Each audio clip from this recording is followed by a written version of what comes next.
Saudações a todos, vamos retomar nosso curso dedicado a estudar a relatividade especial de Einstein, ou, em outras palavras, a relatividade restrita de Einstein.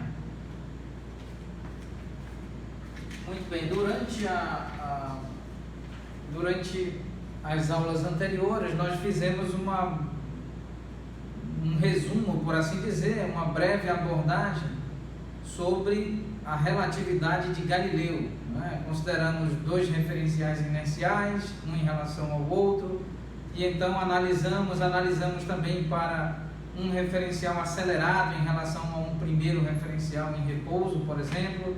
Então nós analisamos, no âmbito da relatividade de Galileu, dois referenciais. Primeiro caso, um referencial, o referencial número 2 em repouso em relação ao referencial número 1. O segundo caso, o referencial 2 em movimento retilíneo e uniforme em relação ao referencial 1. E o terceiro caso, por fim, o caso de um referencial, do referencial 2 acelerado, não é? Com uma aceleração vetorial em relação ao observador número 1. Então, ambos os observadores estão com um conjunto de réguas adequadas, apropriadas, e um conjunto de relógios adequados, apropriados e honestos, perfeitamente sincronizados, não é? Exato e precisamente sincronizados, não é? Nos determinados sistemas de referência 1 e 2. E então, na relatividade de Galileu, esses dois referenciais estão analisando a dinâmica de uma certa estrutura material dotada de massa m, que desenvolve, que se desloca, que apresenta uma dinâmica em um espaço tridimensional, um espaço euclidiano de 3 dimensões. Nós utilizamos o sistema de coordenadas cartesianas para analisar as coordenadas espaciais, x, y, z, em particular. E no âmbito da relatividade de Galileu, vale recordar que a relatividade de Galileu considera o espaço euclidiano de 3 dimensões e considera o parâmetro de evolução temporal tal como medido e aferido por relógios devidamente sincronizados em um determinado sistema de referência. A questão é que na relatividade de Galileu, os relógios devidamente sincronizados no observador 2 fazem a aferição da medida de intervalo de tempo exatamente igual, ou seja, o intervalo de tempo medido pelos relógios devidamente sincronizados no observador 2, esse tal intervalo de tempo é rigorosamente igual ao intervalo de tempo medido pelos relógios devidamente sincronizados no observador 1.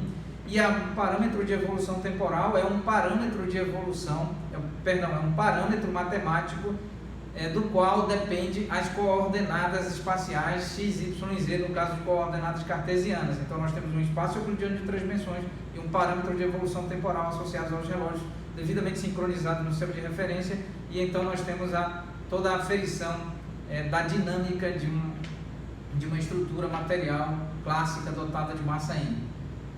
Ou mesmo quântica, pois nós temos a mecânica quântica não relativística e a mecânica quântica relativística. E no caso clássico nós temos a dinâmica clássica não relativística, aquela que faz uso da relatividade de Galileu e não faz uso da relatividade de Einstein, e a dinâmica clássica relativística, aquela exatamente que faz evidentemente uso da relatividade especial de Einstein. Então nós fizemos uma breve, resumida abordagem sobre a relatividade de Galileu, e agora nós vamos falar muito modestamente sobre a relatividade restrita de Einstein, ou ainda a relatividade especial de Einstein, não esquecendo que Einstein apresentou duas relatividades. Em 1905, Einstein apresenta a teoria da relatividade especial. Em 1915, Einstein apresentou a teoria da relatividade geral. Então são duas teorias de relatividade apresentadas pelo Albert Einstein. Muito bem, então agora vamos apresentar os fundamentos e a discussão conceitual. Nós falamos aqui de forma muito introdutória e muito modesta, e vamos certamente indicar quais são os livros, os bons autores, os bons cientistas brasileiros e estrangeiros, e de outros países que entendem efetivamente sobre o caso. Eu, como professor da cadeira de Física Teórica e de Física Matemática do Instituto Federal do Pará, Campo de Santarém, continue estudando, tentando compreender, tentando entender e compreender gradativamente a todas as teorias em matemática, em física, em estatística, e continuo na condição de estudante, certamente. E, portanto, muito cautelosamente farei algumas observações, sempre introdutórias, não é? E de forma muito modesta, se pautando em bons livros, em bons autores, em cientistas que realmente compreendem o assunto. Muito bem, então, primeiro postulado dessa teoria, vamos aqui rapidamente escrever o postulado 1. O postulado 1 afirma que todos os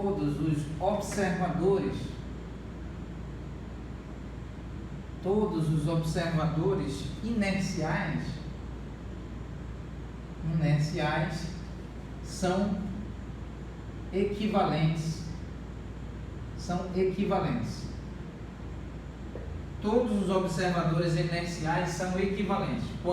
Se nós considerarmos agora o observador 1 e o observador 2, se o observador 2 está em repouso em relação ao observador 1, então o observador 2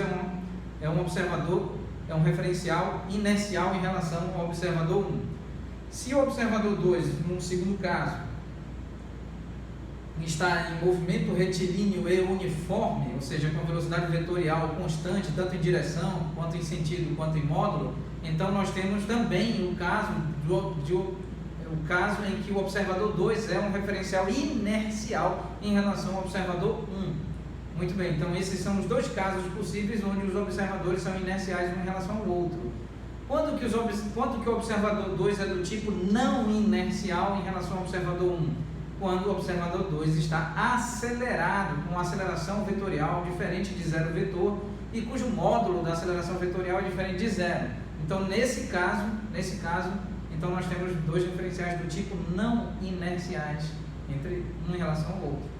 Mas aqui nós estamos falando necessariamente de observadores inerciais. E a relatividade especial ou restrita de Einstein afirma em seu postulado número 1 que todos os observadores inerciais são equivalentes, completamente equivalentes, de modo que a física analisada no observador 1, não é? A dinâmica de um determinado sistema qualquer analisada a partir do observador 1 é exatamente igual à dinâmica observada a dinâmica desse mesmo sistema físico analisada e aferida pelo observador 2. Muito bem. Este é o primeiro postulado. O segundo postulado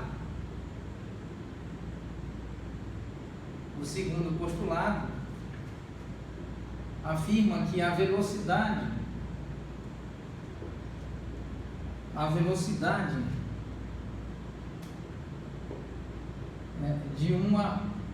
de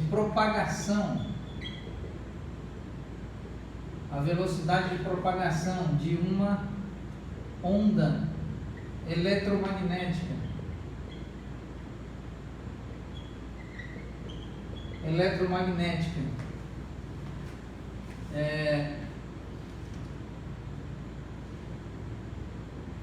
considerando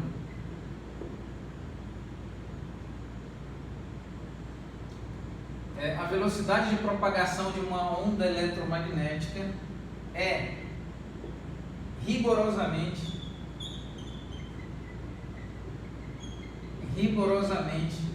a mesma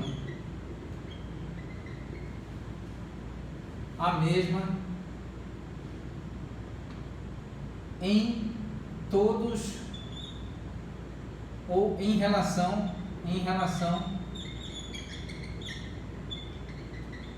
a todos os referenciais inerciais. Então, se nós considerarmos referenciais inerciais, a velocidade de propagação de uma onda eletromagnética, por exemplo, considerando o vácuo, considerando que a onda eletromagnética está se propagando em um meio do tipo vácuo clássico, então esta velocidade de propagação é rigorosamente a mesma em relação a todos os referenciais inerciais que estão realizando medições com relação a essa referida onda eletromagnética. Então, isto sim rompe ou quebra, por assim dizer, ou apresenta um novo paradigma que está em desacordo com a teoria da relatividade de Galileu, pois a teoria da relatividade de Galileu entende que cada referencial inercial medirá uma velocidade particular, não é? Particular ao referencial inercial da onda eletromagnética que está se propagando em um espaço euclidiano de 3 dimensões. Então, o observador 2, no âmbito da relatividade de Galileu, mediria uma velocidade para a onda eletromagnética, o observador 1 mediria uma outra velocidade para a mesma onda eletromagnética se propagando, seja no vácuo, seja em meio dielétrico. Então, a relatividade especial de Einstein apresenta aí no âmbito no contexto do segundo postulado uma diferença importante, relevante, não é? Uma diferença realmente expressiva e marcante em relação à teoria de relatividade de Galileu. Muito bem. E vale recordar que a teoria da relatividade, ao longo do curso, certamente nós estaremos apresentando de forma introdutória e modesta. A teoria da relatividade especial de Einstein, ela é construída no âmbito de um espaço-tempo de 4 dimensões, a saber, as coordenadas x, y e z, coordenadas espaciais, e a coordenada ct, onde c é a velocidade de propagação de uma onda eletromagnética em meio do tipo vácuo clássico, e t é exatamente o parâmetro de evolução temporal, tal como aferido por relógios honestos, adequados e devidamente sincronizados em um determinado sistema de referência. Então, nós temos efetivamente, no âmbito da relatividade especial de Einstein, 4 dimensões, ou seja, um espaço-tempo contínuo de 4 dimensões. 4 dimensões. Todas essas dimensões, a dimensão em x, em y, em z e em ct, todas essas dimensões, obviamente, possuem a unidade de medida, que é a unidade de comprimento espacial, a saber, o metro, a polegada, o centímetro, o milímetro, o quilômetro. Então, a 4ª dimensão não é apenas a variável t de tempo, mas sim a multiplicação da velocidade da luz pela variável de evolução temporal t, que gera, então, nós sabemos, a partir dos nossos estudos de cinemática, que velocidade é definido como variação de espaço dividido por variação de tempo. Então, se o tempo passa multiplicando a velocidade, então nós temos variação de espaço igual a velocidade multiplicada por variação de tempo. Quando a velocidade é igual a c, então nós temos a variação de tempo dada por ct, onde c é a velocidade de propagação de uma onda eletromagnética em meio do tipo vácuo clássico. Muito bem. Então, agora, aqui vale ressaltar algumas informações importantes. É que em 1905 Einstein apresenta um trabalho importantíssimo, seminal, por assim dizer, intitulado sobre a eletrodinâmica de corpos em movimento. É exatamente nesse contexto da discussão associada ao eletromagnetismo clássico que Einstein apresenta a teoria da relatividade especial. Então, Einstein apresenta o artigo, o importantíssimo e singular artigo intitulado sobre a eletrodinâmica de corpos em movimento. E isso é exatamente o início, por assim dizer, a construção, dos pilares e da base dos pilares fundamentais da teoria da relatividade especial. Ainda, Einstein atuou e colaborou na construção da teoria quântica das ondas eletromagnéticas, e então Einstein estudou e apresentou a teoria que nós conhecemos hoje como efeito fotoelétrico. E então Einstein recebe o Prêmio Nobel em 1921, exatamente pela apresentação da teoria quântica de ondas eletromagnéticas, teoria quântica da luz, aí denominada efeito fotoelétrico. Muito bem, ainda Einstein contribuiu com os aspectos estatísticos da teoria molecular. Então Einstein também dá uma contribuição nessa área de mecânica estatística, de física estatística e física molecular. E então Einstein apresenta o que nós conhecemos hoje como movimento browniano e faz um excelentíssimo trabalho. Então Einstein também colaborou com o desenvolvimento falando da ciência, falando sobre aspectos estatísticos da teoria molecular, ou que nós conhecemos hoje como movimento browniano. Muito bem, Einstein também colaborou em parceria com um grande cientista denominado Bose, apresentando um outro estado da matéria, um estado especial da matéria, que é encontrado, que é elaborado em laboratório e foi modelado matematicamente, do ponto de vista matemático, analítico, teórico e conceitual, por Bose e por Einstein. Este singular estado da matéria é denominado condensado de Bose-Einstein. Condensado de Bose-Einstein é um dos estados da matéria. Um dos estados. Então nós não temos apenas sólido, líquido e gasoso. Nós temos vários estados da matéria, entre eles sólido, líquido e gasoso, certo? Então nós temos fluidos, que inclui aí gases, vapores, líquidos, fluido complexo, sólidos, cristais, materiais amorfos. Condensado de Bose-Einstein é um estado da matéria, estado de plasma é outro estado da matéria, e existem outros estados da matéria.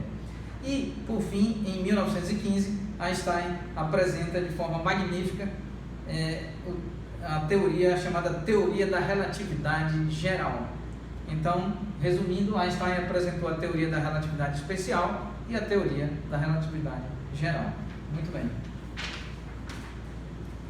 Como referências importantes para a elaboração das notas de aula que nortearão este nosso modesto introdutório minicurso, aqui eu preciso citar importantes livros de excelentíssimos pesquisadores e professores. O primeiro, editado pela editora da Universidade de Oxford, na Inglaterra, Oxford University Press, o livro intitulado Introducing Einstein's Relativity, de autoria do professor Ray Dean Inverno. Vale ressaltar que estas referências estão detalhadamente apresentadas logo abaixo do vídeo no nosso canal intitulado Professor Damião Meira, Instituto Federal do Pará, Campus Santarém, canal este que está sediado e hospedado na plataforma do YouTube. Então as referências estão devidamente registradas para consulta. Também o livro intitulado General Relativity, de autoria do professor Robert Wald, professor titular da Universidade de Chicago. Ainda os professores Misner, Wheeler e Thorne, os três professores elaboraram um livro já há décadas atrás, e esse livro é um livro-texto, fundamental, essencial, imprescindível e indispensável para os estudos sobre gravitação. Inclusive, sugestivamente, o título do livro é Gravitation. O outro livro utilizado para a elaboração deste introdutório e modesto curso é o livro intitulado Um Primeiro Curso em Relatividade Geral, a First Course in General Relativity, de autoria do professor Schutz. E, como não poderia faltar, temos também aqui, o livro intitulado Aspectos Contemporâneos da Física, de autoria do ilustríssimo e nobre professor José Maria Filardo Bassalo, professor Mauro Sérgio Dorsa Catani e professor Antônio Boulhosa Nassar. Um outro livro utilizado é um livro intitulado Introdução à Relatividade Especial, de autoria de Resnick, um conhecido autor de livros de física fundamental e de física básica nos Estados Unidos, e esse livro está traduzido para a língua portuguesa. Um outro livro é do professor Steven Weinberg. Inclusive, recentemente, o professor Steven Weinberg, no ano de 2020, foi entrevistado no canal de entrevistas do programa de pós-graduação em Física da Universidade Federal do Pará, sob a competente coordenação do professor titular professor Luiz Carlos Bassalo Crispino, que em breve nós estaremos aqui apresentando detalhadamente link do canal para nós prestigiarmos os canais que estão hoje disponíveis na plataforma do YouTube, canais esses que estão organizados por toda a equipe sob competente supervisão do professor Luiz Carlos Bassalo Crispino. São vários canais, inclusive canais dedicados exclusivamente a entrevistas de personalidades na área científica, grandes professores, grandes pesquisadores, grandes cientistas, cientistas de grande notoriedade. E o Steven Weinberg, prêmio Nobel de Física, também foi entrevistado. Vale conferir, estaremos em breve apresentando o link. Então este livro é um livro antigo, inclusive eu mesmo durante a graduação estudei neste livro. É um livro intitulado Gravitation and the Cosmology, Gravitação e Cosmologia. E por fim, não poderia faltar certamente a coleção do livro The Classical Theory of Fields, de autoria de Lev Davidovich Landau e de Lifshitz. Então, estes são os livros, existem outros e oportunamente nós estaremos apresentando aqui e certamente estão registrados no nosso canal.